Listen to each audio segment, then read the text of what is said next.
If you are preparing for the college entrance exam or currently taking the calculus series, these are the three methods of factoring you should know. The first one in the list is GCF, or known as the greatest common factor. For the common factor, we have the following structure. Notice that A is common in the first and second term, and therefore you can factor this one out. And then you are left with U plus V. Say, for example, you have x raised to 2n plus x raised to n plus 2. You can rewrite this one into xn times xn. Since multiplying terms with the same base, you can simply add up the exponents. So that's why you will obtain x to the 2n, which is the same with this one. Hence, you have the following result.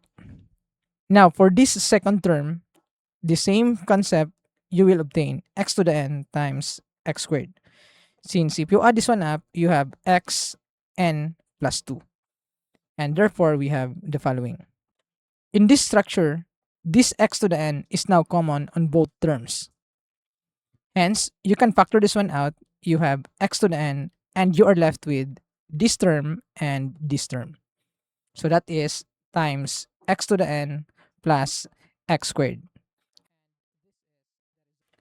This concept can also be extended into multiple terms. Say, for example, you have AU plus AV plus A times Z. Then you can factor out A, and then you are left with U plus V plus Z, which will be emphasized by our next example. The problem consists of more than two terms with the variables x, y, and z. Let us first look at the greatest possible constant we can extract among these 10, 20, and negative 5. So here we have the value equal to 5.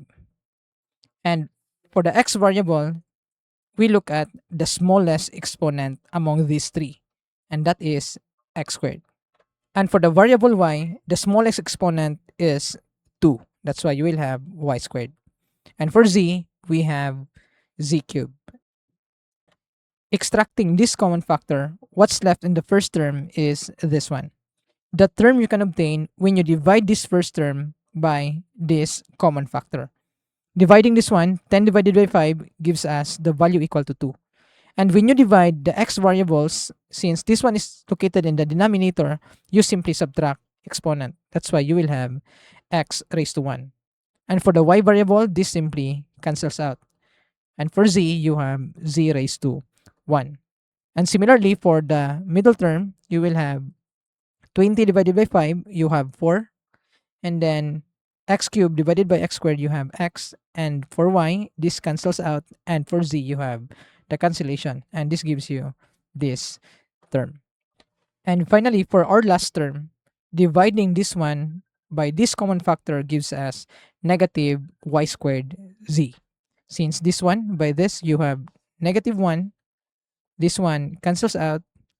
While y raised to 4 and y squared gives us y squared, and z to the 4 divided by z cubed gives us the variable z. And this is how you factor out this one completely. For the second one, we have the reverse FOIL method. Consider the following example. The question also translates to what are those two terms such that when you apply the FOIL method, you will obtain this precise answer. To do this one, consider the following steps. First step, you need to factor out this leading coefficient of x squared. What we have here is that the factors 2 and 1. We do the same thing for the constant negative 3.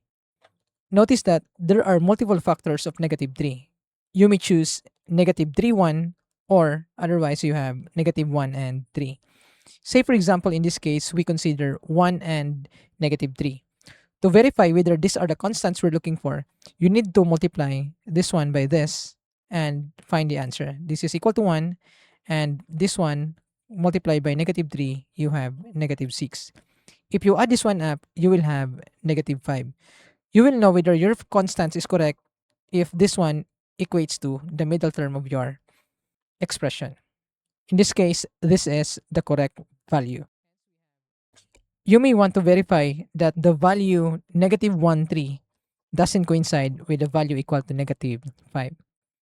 Now, after this one, the next step you need to do is you need to put x on this constant and then you add this constant for the first factor. For the second factor, you have x minus 3. This implies this original problem equates to this factor, which is for the first term, and this factor, which is for the second term. And this is how you do the reverse FOIL method. Now, for additional example, you have this problem. So notice that when you factor out this one, you have 1 and 1. For this constant, you will have 2, 6, or you will have the pair 3 and 4. Note that you can also consider the negative of these values since negative times negative equals positive. Say for example, we consider negative 2 and negative 6. If you apply the multiplication, you will obtain negative 2. And for this case, you have negative 6. Adding this one gives us negative 8. And hence, it is not equal to the middle term. Hence, we need to choose another factor. Say for example, you choose negative 3 and negative 4. Then this means you will have negative 3 and negative 4. And this gives us negative 7, which coincides with the middle term. Hence, we can consider this one. So what we have here is that these factors, which gives us negative 7. Now, this first factors gives us x minus 3, while this second one gives us x minus 4. And therefore, what we're looking for are these factors. And this is how you apply the reverse FOIL method.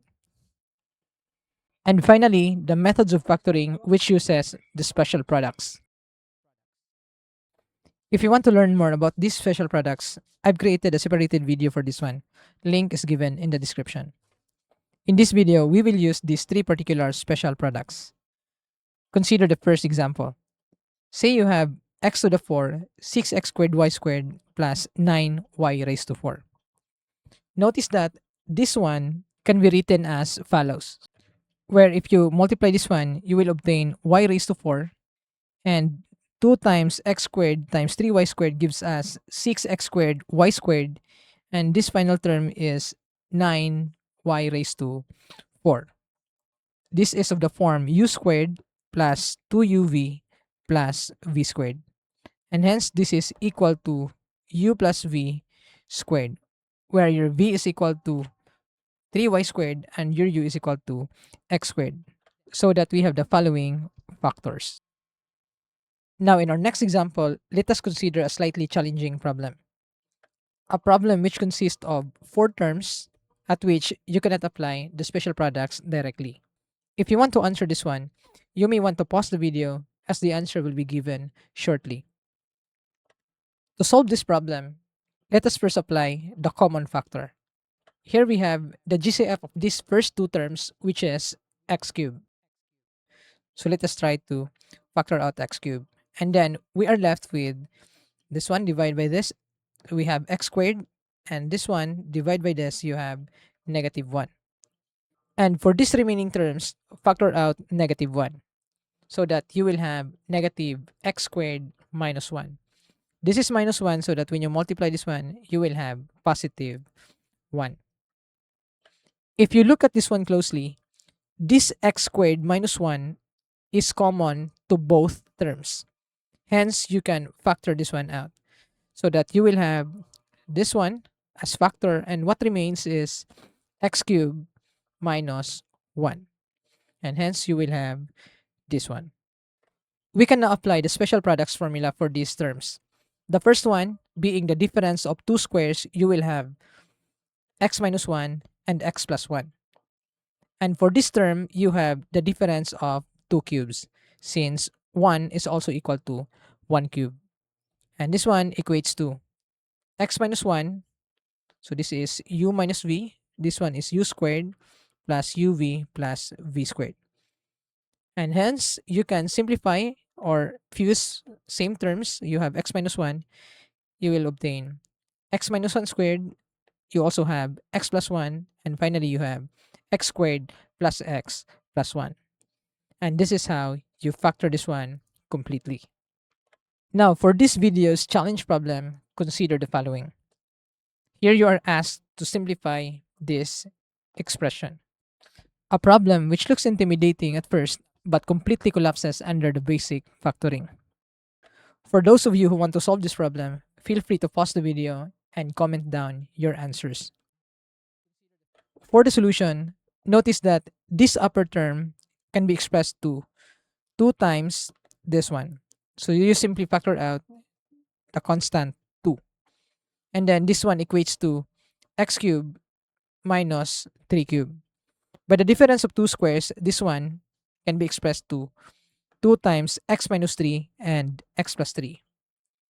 And for this part, this is the difference of two cubes, since negative 27 can be expressed as negative 3 cubed. So therefore, you will have x cubed minus 3 cubed. That means this one can be simplified to x cubed minus 3 cubed, which is also equal to this one by the formula difference of two cubes. Therefore, rewriting this one onto these factors, this term reduces to this one. So this is the equivalent value for this one. And for this part, you have this one. Writing this term, you will obtain this expression. And notice that this one can be cancelled out. X plus 3 can be cancelled out by this one. And this term can also cancel by this numerator. Everything cancels out except for this constant 2.